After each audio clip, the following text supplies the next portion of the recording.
আমি বন্দি কারাগারে। আমি বন্দি কারাগারে এই গান গেয়ে একসময় শ্রোতাদের হৃদয় জয় করেছিলেন মুজিব পরদেশী। সেই গানের শিল্পী এবার সত্যিই বন্দী হলেন কারাগারে। 10 লাখ টাকার চেক ডিসঅনার মামলায় লোকসঙ্গীত শিল্পী, সুরকার ও সঙ্গীত পরিচালক মুজিব পরদেশীকে কারাগারে পাঠিয়েছে আদালত। মামলার সূত্রে জানা যায়, 2022 সালে 10 লাখ টাকার একটি চেক ডিসঅনারের অভিযোগে মুজিব পরদেশীর বিরুদ্ধে মামলা করেন ইদ্রিস আলী বিশ্বাস। পরে 2023 সালের 15 মার্চ মাগুরার আদালত তাকে 1 বছরের সশ্রম কারাদণ্ডের পাশাপাশি চেকের সমপরিমাণ 10 লাখ টাকা অর্থদণ্ড দেন। সুস্থ জীবন, সুন্দর পৃথিবী। রায়ের পর দীর্ঘদিন পলাতক থাকায় তার বিরুদ্ধে গ্রেফতারি পরোয়ানা জারি ছিল।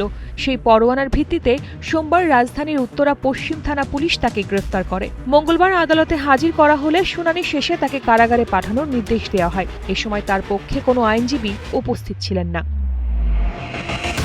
মুজিব পরদেশী প্রকৃত নাম মুজিবুর রহমান মোল্লা।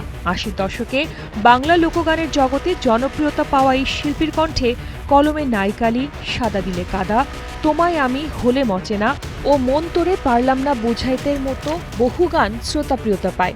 তবে জনপ্রিয় এই শিল্পীর জীবনে এবার গানের বাইরের এক আইনি ঘটনায় তৈরি করল নতুন আলোচনা। শালীন সুমি, কালের কণ্ঠ।